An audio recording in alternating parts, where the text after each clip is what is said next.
What's up, everybody? Welcome to Brandon's Face. I'm Jonathan Beardsley. And I'm Brandon May. We have a lot of music to talk about this week. The only bit of music news I want to touch on before that is the Talking Heads turning down $80 million from Golden Voice to be a headliner for Coachella 2024. Brandon, give me your immediate reaction to this news. Well, I'm actually going to have to correct you a little bit. I think Please. Live Nation offered Talking Heads $80 million to headline between 6 and 8 festivals. I don't think that Coachella disclosed the amount that they offered them. I wouldn't be surprised if it was 10, 12, 15 million, you know. Sure. They're big ones. An $80 million deal, including Coachella. Sure. Yeah, it's huge. That's a lot of money, man. And I gotta say, I am actually super impressed that they were able to turn that bag down and be like, you know what, we're good. We're too old. Yeah, you're probably correct. They were probably somewhere around 20 for that festival alone. I believe it's been reported No Doubt's getting 10. I imagine Sublime probably 1 to 2.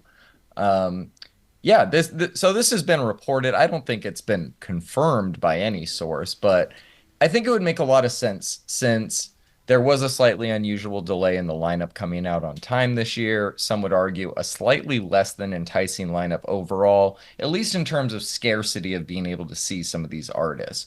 Do you think that they would have been a headliner, or do you think that they would have been on the No Doubt spot on the flyer? I think Lana, Tyler, and Doja had been locked in for a while. I think they would have been in the No Doubt spot. I think the delay was that they needed to confirm and get No Doubt. I think that's honestly what it is. But they would have, that's a headlining slot, or that's a higher than headline, whatever you want to call it. And yeah, man, I everybody that wanted the Talking Heads, and I loved the Talking Heads, don't get me wrong, but like David Byrne just played just a few years ago, man. Y'all should have gone and seen him then. He played a bunch of Talking Head songs. Sure. Yes, always go see the artists you want to see while you can see them. You never know if you'll get the chance. I think that getting the Talking Heads would have been huge for trying to shift the demographic away from 40-year-olds and younger to something resembling what it used to look like maybe before the boom of the mid 2000s. Do you think they were trying to get like some of the desert trip demographic with the Talking Heads? No, I actually think that the demographic for the Talking Heads is skewing slightly younger than you and I maybe think. I think it's people in their 30s. I think it's people in their late 20s that are like, oh, my mom and dad used to play this song. This is fucking great, you know. And with access to music the way it is, I think people are well aware of the Talking Heads legacy at this point. Yeah, the Talking Heads peak was decades ago, but they are still very relevant. That being said, though, I think yes, I think that Coachella has always tried to do a kind of like a legacy thing, right? Like I've seen Steely Dan at Coachella, I've seen AC/DC and Guns N' Roses and Motorhead, and you know, like I think they've always tried to do something of a legacy. Rage reunited, and I think that this year is the Sublime. I think that's it. I think Sublime's been going for a while with Rome or whatever, but it's Sublime and No Doubt, obviously. But to me, I love No Doubt, but I think I'm more excited about Sublime. So yeah, it's interesting because the Talking Heads, while mostly inactive for a long time now, are coming off their biggest year in recent memory. A24 did a remaster and re-release of their iconic live concert film Stop Making Sense. They're getting a tribute album to go along with it, featuring Paramore, Kevin Abstract, the Linda Lindas, a whole lot more artists. We'll be talking about Paramore's cover of Burning Down the House on next week's episode. But we can set this aside. I'm very interested to see what's going to come of this. I don't think it would have made a huge difference, but it is interesting to see that that's kind of where their head was at before it was confirmed. Yeah, it actually, and like I've said 1,000 times, this current lineup, the 2024 one, makes me feel like it's an older lineup. I think people kind of forget about even the heyday years, like 2013, where Blur headlined. They were a legacy act at that point. They I think they had an album out, but they were still a legacy act, you know. And it's always going to be about the undercard at Coachella, and I think people need to just kind of realize that. Well said, friend. All right. Before we can dive into next week's episode featuring Paramore, we need to dive into this week's episode. So let's begin, starting with big surprise, my song of the week. It's the new one from Justice, One Night, All Night, featuring Tame Impala. It's not a perfect song. It's either a minute too long or needs some more variations in the verses. Great hook. The instrumental sounds like Justice. I've had it on repeat all week. On the flip side, or actually, I would actually say that as a single One Night All Night is very much still in the vein of audio, video, disco, and woman. Whereas Generator, the B-side that they released, is much more of a throwback to the Genesis days, fusing some like 90s hard techno into their signature brand of dance rock. I'm a big fan of both these tracks and can't wait for the album in April. What about you? That's so funny. So One Night All Night is your song of the week? It is. Generator's mine. Welcome to Goddamn 24. right. Welcome to 2024 in music, man. Justice has returned, and these Frenchies are still absolutely on top of their game, as if they ever left. I love the Tame feature. I think Kevin's voice works really well with their production behind it. Generator, though, man, dear God, it's already one of my favorite Justice tracks, and I cannot. It's got me so stoked for the album. What I love about Justice, John, is that Justice does this thing where on every subsequent release, they blend in all of their sounds. Cross has a pretty distinct sound. Audio, video, disco has a pretty distinct sound. Woman really blended those things while still having its own distinct sound. They're really good at that. Yeah, yeah, and it seems like this album is going to be a lot more of the same. I'm very excited along with you. It's going to be one like a lot more of the same, but like the same for them is variation while bringing it back home, and I love that about them. Thanks, Justice. So same, but different. Correct. That's it. Yes. Mm-hmm. Got it. Got it. All right, we got a new one from Nero called Blame You. We knew this comeback was heading somewhere good after that teaser of a track they dropped late last year. This is the Nero that we know and love. I've been waiting to hear this, and it didn't disappoint me, man. We're going to have a new album later on this year, but for now, we have this track to enjoy. What do you think about it? Oh man, this track is amazing. Like I predicted during our best of EDM episode last year, drum and bass is going to have a fun year in 2024. Who better to start off that year with the Nero?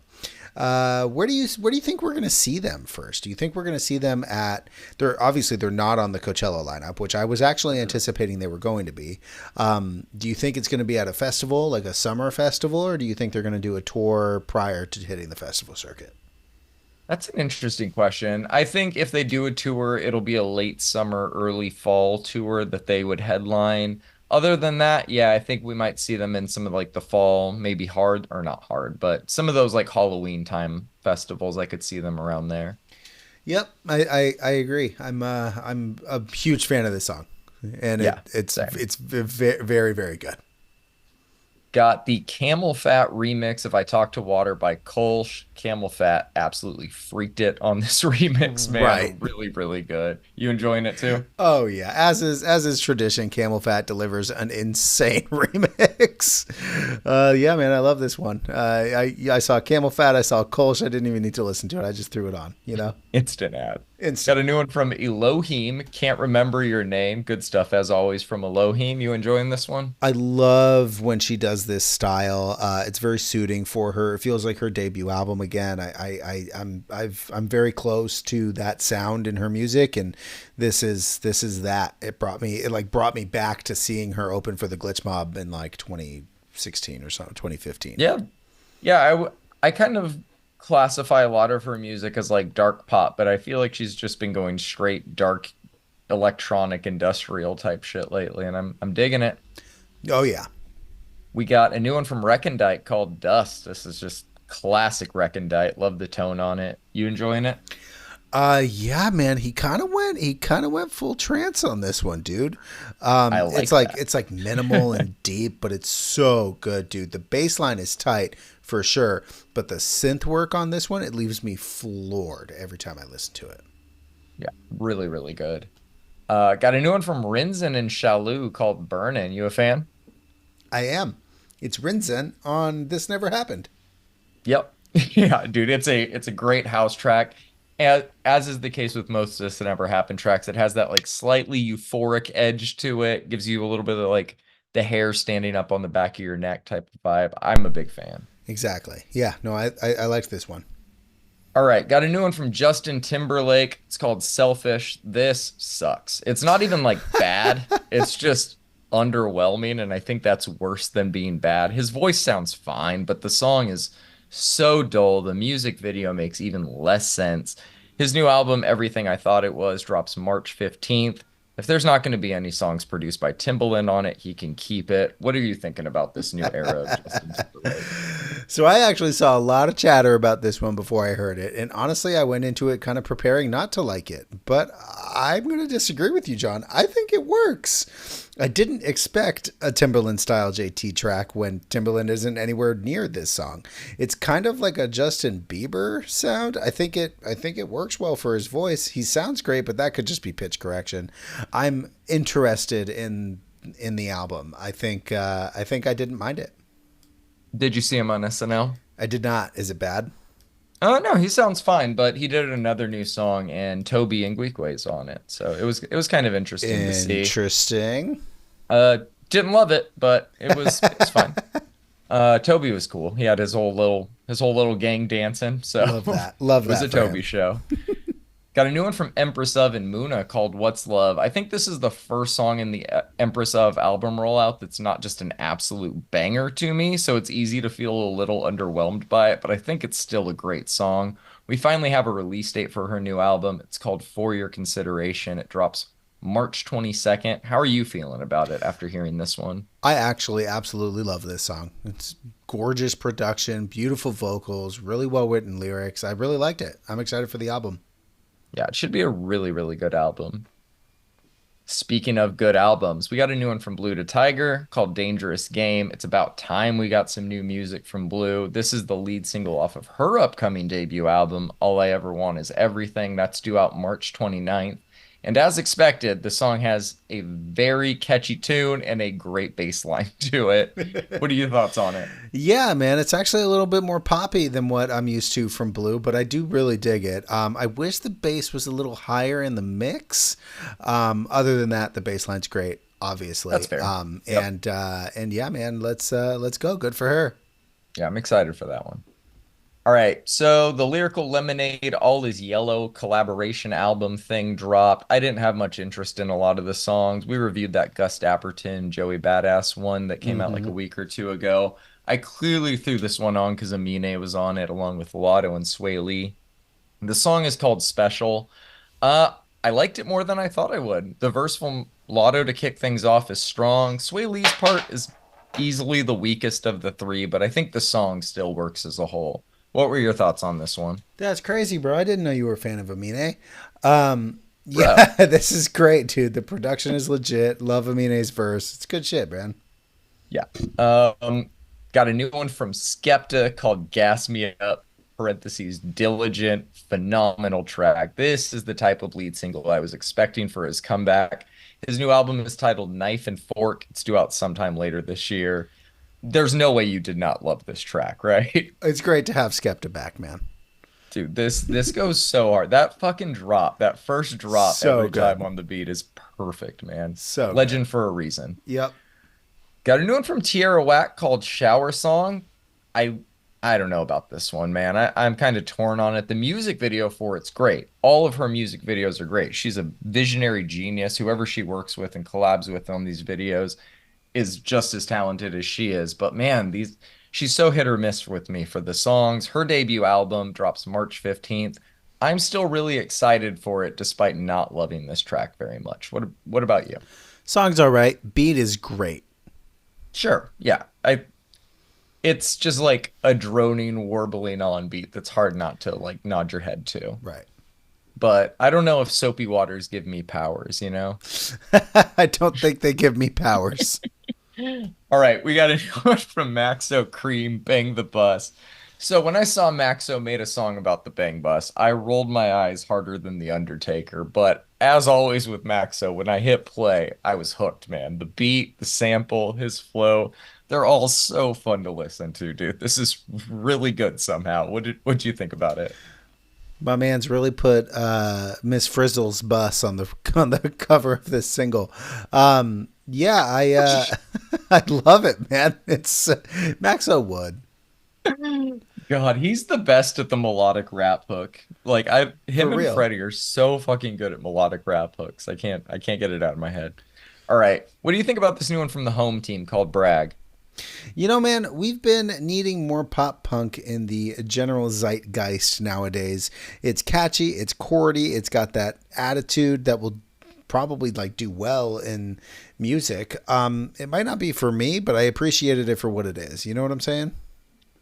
Yeah, I lean a little bit on the not enjoying it side. I liked their last album quite a bit. We're only 2 songs into the rollout for this album. I don't think either are bad. They're just not really doing it for me. And you said pop punk. I think they're just straight pop rock at this point, I, just with I some thought I heavier said riffs pop in there. rock. You said pop punk, I Oh, well, think, maybe but pop punk just came out of my mouth because I wrote down pop rock. So please accept my apologies. no, I will never accept your fucking apologies, Brandon. Take it back. Got it. All right. We got a new one from Fairlane and Silverstein called Take It Back, unironically. What are your thoughts on this one? Dubstep Silverstein, bro, sign me the fuck up. I actually, I actually think this is like more of like a full collab. So it's not just Shane featuring on a dubstep track. Like you can hear the guitars, you can hear the drumming, you can Mhm. hear the basses doing their thing. Yeah, it works really well. Dubby, it's melodic in parts. I don't think that second like wub wub drop was necessary. I think they could have gone back to that melodic bass stuff because I think that works better for what the rest of the track was. But who am I? Yeah, we've had plenty of fusions of post-hardcore and bass-heavy EDM by now that the bar is set pretty high when it comes to making a dent in that genre, but I thought this was decent. Not quite like Excision good, but decent. Right. All right, got a new one from Arrow Mines called Waterfalls. What are your thoughts on it? This song is good. I love the tone used on the guitar. It works really well. Where do you put this? Is this melodic hardcore? Is this post hardcore? Is this I'll not tell you even where I in put it, hardcore? Brandon. Yeah. I put this at our MySpace song of the week. Hey, there That's it exactly is. what this is. It is MySpace core. I don't know what the fuck it is. It's screamo, kind of post-hardcore. I don't know. It's really good. Go. I'm glad Uh you liked it, man. yeah, you've thrown a few tracks of theirs on over the past few months, I think, and I think Yep. this is the one I've enjoyed the most so far. So Yeah, congrats this to was good. Arrow Mines. Got a new one from the Advent Equation called A Prophet's End. How are you feeling about it? So this is a small band. I think I saw them themselves like post that they were releasing a new track. I clicked follow, and yeah, I love basically everything about this except I don't think the clean vocals work for me. I think he has potential. He can clearly like sing. And but I liked the instrumentals throughout the track, and I Mhm. loved the growls that they do about halfway through. Love that. What do you think? Pretty much the exact same thing. It's really good stuff. The music itself is very technical, heavy and proggy. The screams are really good. I think I'm with you. Like the cleans are just like a little bit too theatrical, like not Yeah, over the top, but they border on that. I liked it a lot though. It was a good song. yeah. All right, got a new one from Eternal Storm called Lone Tree Domain. This one definitely feels like a journey from start to finish. Epic throughout, but it has its peaks and valleys. Crazy fucking track coming in at 9.5 minutes, but I was a fan. What'd you think about this one? Here is some proggy blackened death metal from one of my favorite record labels right now, Transcending Obscurity. This is beautiful and haunting and heavy. I love this song. I cannot wait for the album. Yeah. When do you know when that's supposed to be coming out? I can look it up, but I'm too lazy. So Send it to me after the episode. I I'm, will. I'm interested in that one. Cool. All right, we got a new one from Eyes Wide Open called Water You Bleed. This is just some straightforward Swedish metalcore, so you already know it's good, man. What did you Right. think about it? This is my style of metalcore, man. It's business as usual, Yeah, but it doesn't seem derivative. I thought you were gonna say business core. I was like, God damn it, please don't tell me there's a new genre of metalcore called business core. All right, we're starting it. Business core playlist coming soon. Yeah, dude, this is really, really good. All right, we got a few EPs to talk about this week. We The first of do. which is this new one from the Palms called Maggie's Garden. What are your thoughts on it, man? You know how much I love this band, and this EP I is do. fucking great, dude. It's fantastic. It's beachy. It's bassy. It's indie. You just can't go wrong, man. They just speak to me, John. What did you think about this one? As is the case when our tastes don't overlap in something, I think everything you like about it is everything I don't like about it. Yeah, it's just a little too indie for my personal taste, but I can see the appeal. It is not bad music by any means. All right, we got a new one from Bib with the incredibly titled EP Biblical. Their bio on Spotify says it all. Love, peace, poetry, and hardcore. What else do you need? What'd you think about this one? Exactly, man. Uh, yeah, so this is some hardcore punk for you. It's out on Yep. Quality Control HQ Records. What I love about this is that it is not hardcore business as usual. It is. There's odd time signature and like song structures. There's like the vocals are done in this weird like way crazy way. It hard. It goes hard. It very much does. I thank you for throwing this one on. I kind of needed this one this week. Shake you up a little bit. Yeah, exactly. Exactly. Anytime Throw I that needed to on like your break. shake out of a mood. Yeah, every time I needed to shake out of a mood, I was like, I got 15 minutes. Yeah. You gotta love those 15-minute releases, right? Right, exactly. All right, you ready to move on to the albums? I actually cannot wait, John. So let's All just right, we jump got a right lot in. to talk about this week. First up, the new one from Benny the Butcher, Everybody Can't Go.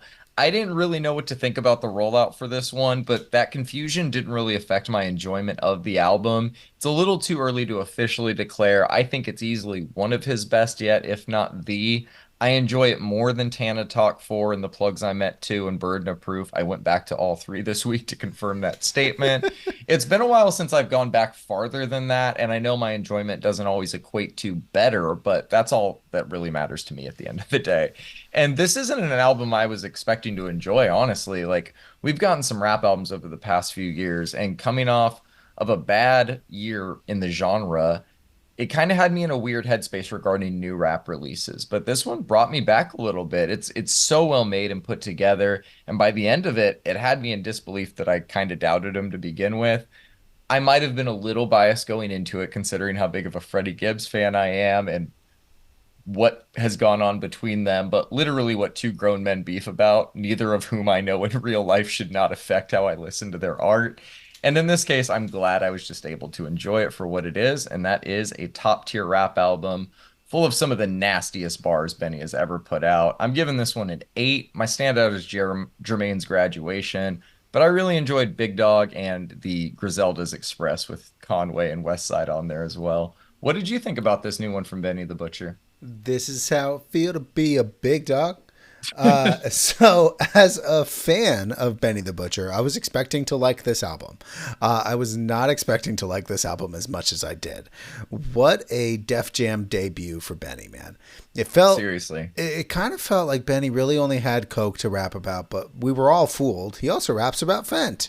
I'm kidding, of course, but he kind of opens up about a couple of things without like getting emotional or like vulnerable like some other rappers do. He like opens up and just kind of tells stories on this one, which I love.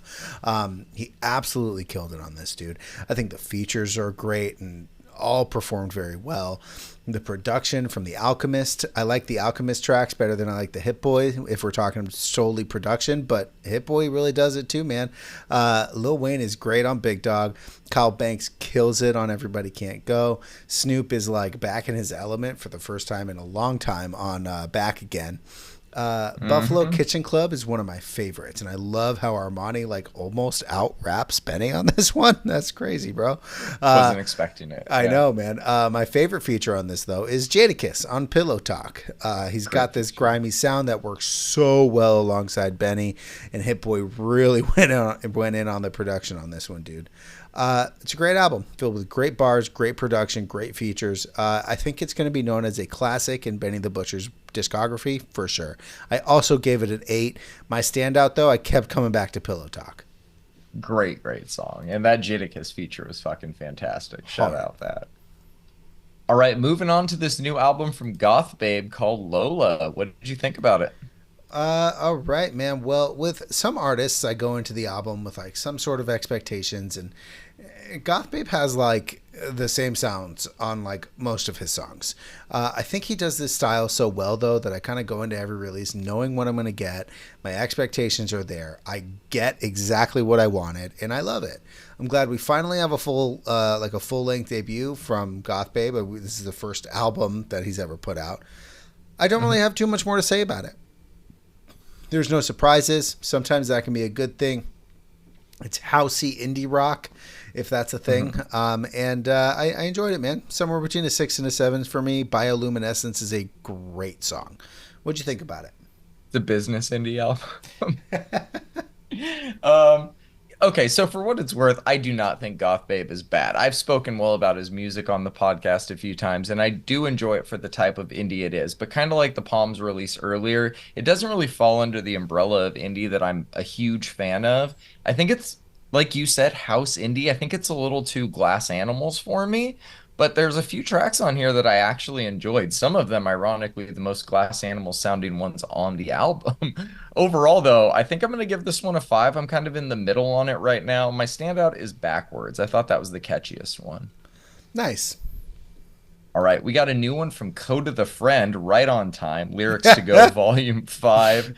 I mean, what's there to say, man? It's more of the same. It's fine. It's aspirational travel rap that's heavy on the theme of good vibes versus bad vibes. It's a subject Kota does very well in a style that you've come to expect from him. If you liked the previous few entries in the Lyrics to Go series, like we did, you're going to enjoy this. But don't go into it looking for a new approach to the formula he's been using for a while now. I'm going to give it a 6. Volume 2 remains my favorite of the series. My standouts are Organ and Tulum. I really liked hearing him over a Hit Boy beat. I thought that was cool.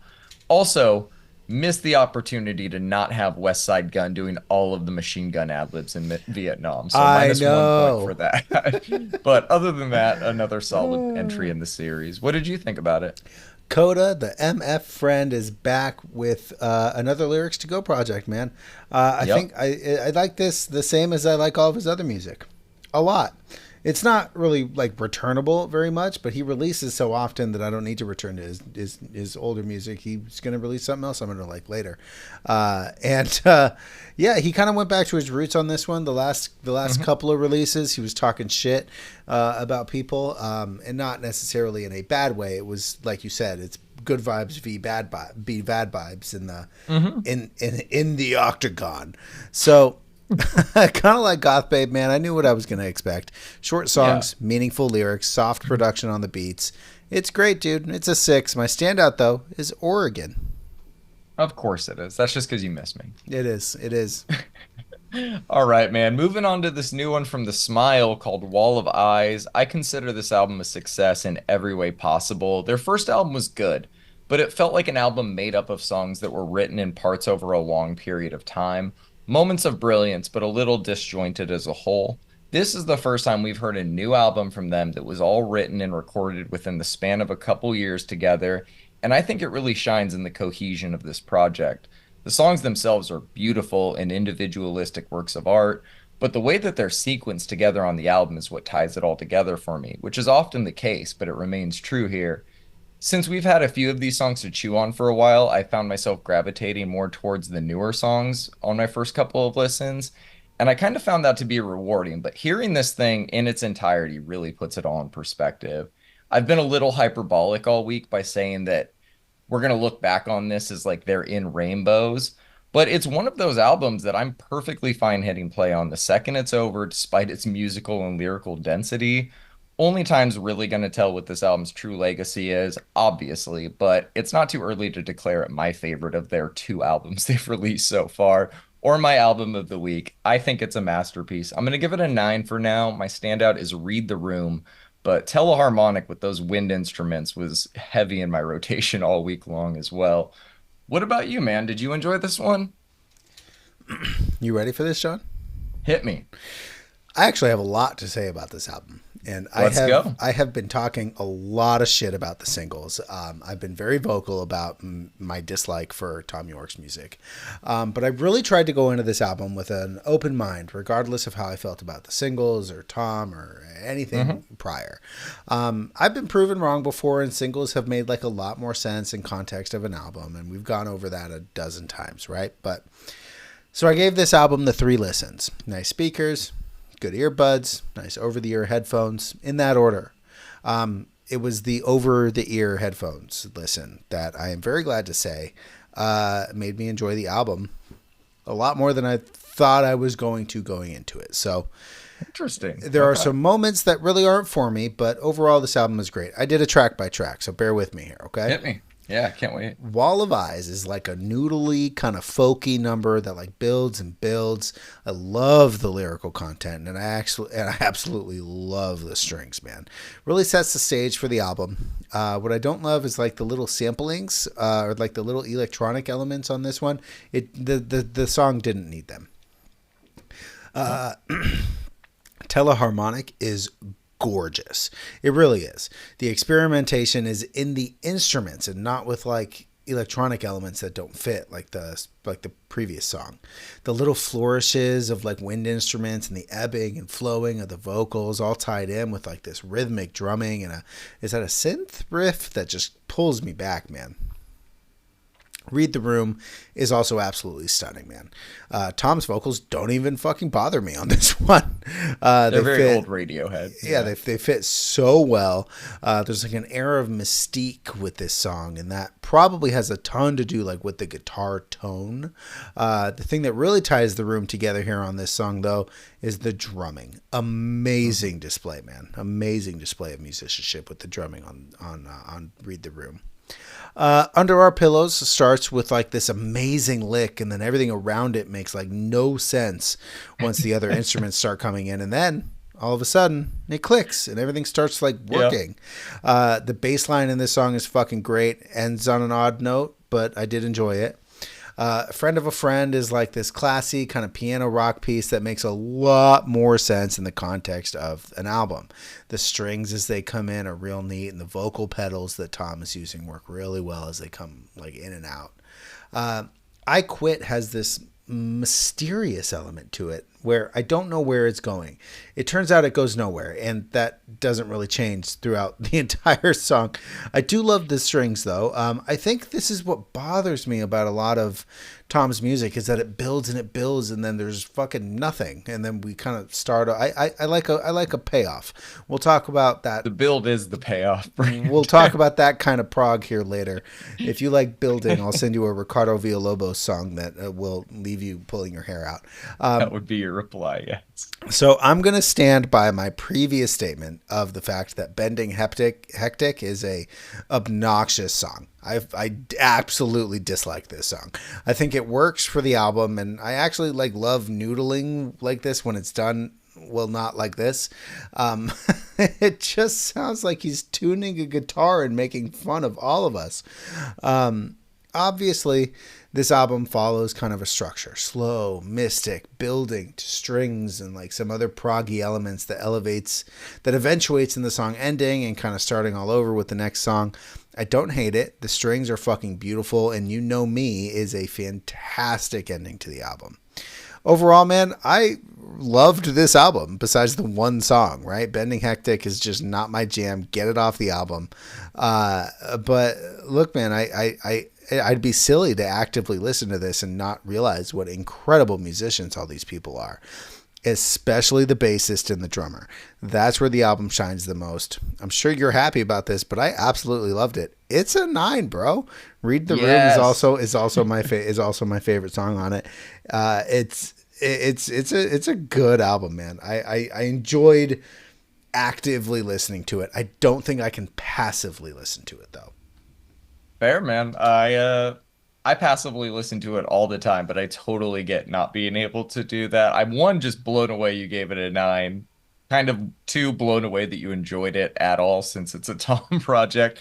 And when you said you've been hard on Tom at the beginning of your review, you're not talking about from the beginning of this podcast. We were having arguments at dinner tables about this like 8 years ago, Brandon. It might even be 10 years ago, man. Yeah, dude.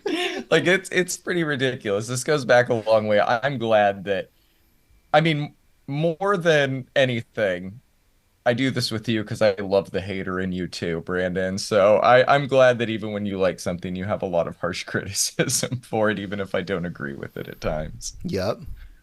All right, man. Let's move on to this new one from Alkaline Trio, Blood, Hair, and Eyeballs. This is wow, man. This is the exact album you'd expect them to deliver, considering the veterans they are. It's very well made, very well written, and it manages to capture some of the magic that made them such a fan favorite within the scene for so long.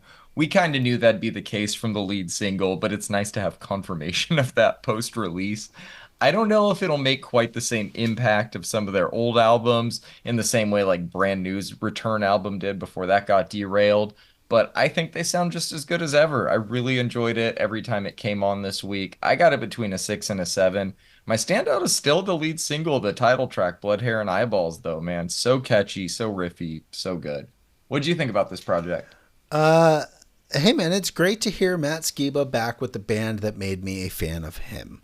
He's got this energy that, well, I appreciated it in Blink, like unlike a lot of people did.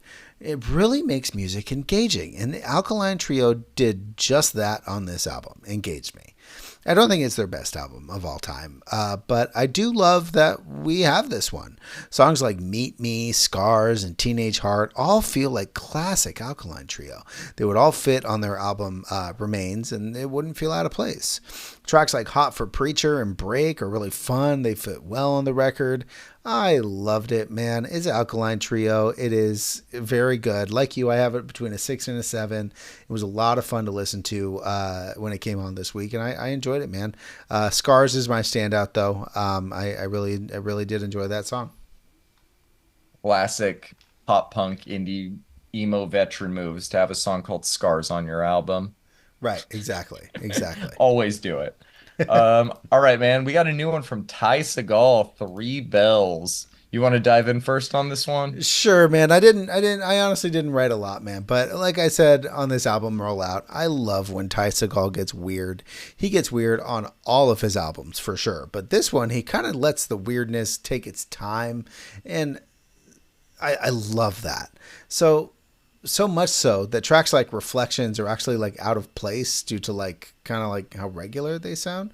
This is fantastic psychedelic rock, man, and I have really liked my time with it. Everything from the running of the guitar to like to the way it's mixed on the drum, the way the mixing on the drum sounds so raw. It's just a fun time, and I expected nothing else from Mr. Segall. I'm gonna go ahead and say My Best Friend is probably my favorite of them because of just how fucking odd it is. Although Eggman is arguably odder. I enjoyed it, man. It is psychedelic rock. It is fucking neat. I hope you liked it. What'd you think? I love how your standout is just the oddest track. Well, I give it a 7. It's a 7. Track. Fair enough. Yeah, so my enjoyment of a new Ty Segall album is always entirely dependent on how many fuzzy guitars there are on the album. And in this case, there's tons. So I liked it, man. It's really that simple. I'm still not really a big fan of his music, but this is a well-made album. And like you with the smile, I'd be lying if I said otherwise. It's not just because it has a lot of riffs and fuzzy guitars on it, although that does help. It's because using those tools in a creative way is just appealing to me. And alternative grunge might be the hardest genre to forge a new ground in, but I like that Ty at least tries to do things a little differently. I've only been covering his music since you started showing it to me a few years ago, but I've already liked this album a little more than Hello, High, and Harmonizer. So I think I have this one, I think around a 7. My standout is Move. I really enjoyed that track. Awesome. Glad you enjoyed it. All right, man. I know you've been waiting all week to talk about this new one from Caligula's Horse. I imagine I'm not spoiling anything by saying this is probably your album of the week. Yeah, it is. It is. So please dive in then. Jim Gray has to be one of my favorite vocalists right now, man. The dude has clearly just been spending his time since the last album, just practicing singing. It is straight up beautiful. So we've talked about the singles when they were released. So I guess I really just want to highlight some of the things that I really loved about this album. The first song that we get that we haven't heard comes in as the first in a four track suite of tracks. Pray has like this catchiness that we're well aware this band is capable of. It has a super tight guitar solo, and it doesn't really sacrifice on a lot of the heavy, although it's a little softer than say Gollum on this album.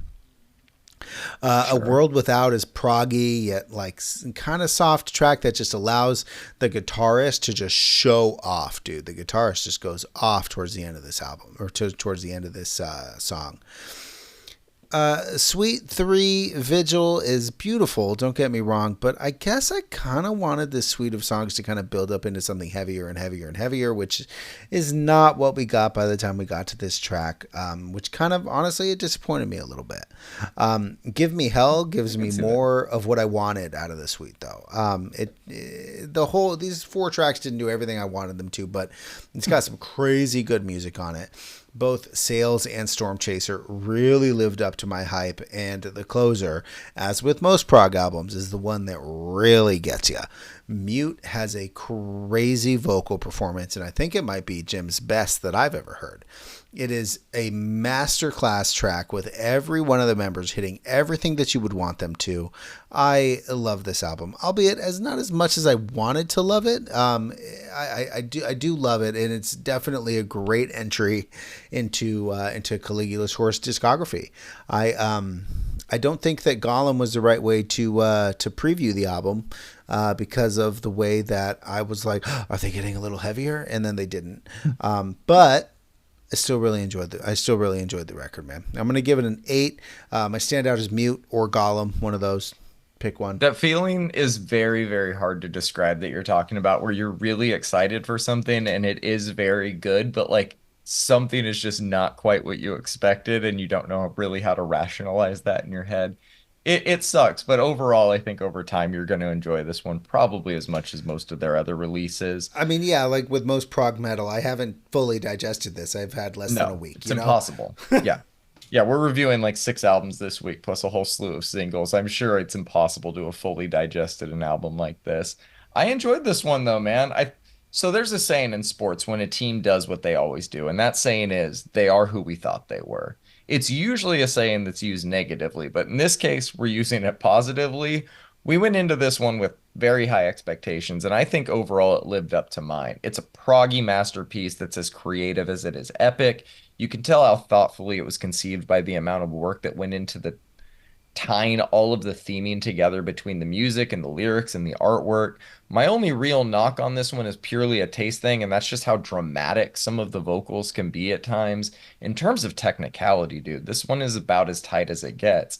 I I'm still digesting it like you, but as of now, I have it at a solid 8. My standout is Gollum, although I will agree with you that kind of misleading as a first taste of what the album was going to be about as a whole. Yeah, they probably should have given us the World Breeze with me, and then maybe like Sales, and then given us Gollum as a because I think that honestly might have even changed my perception a little bit.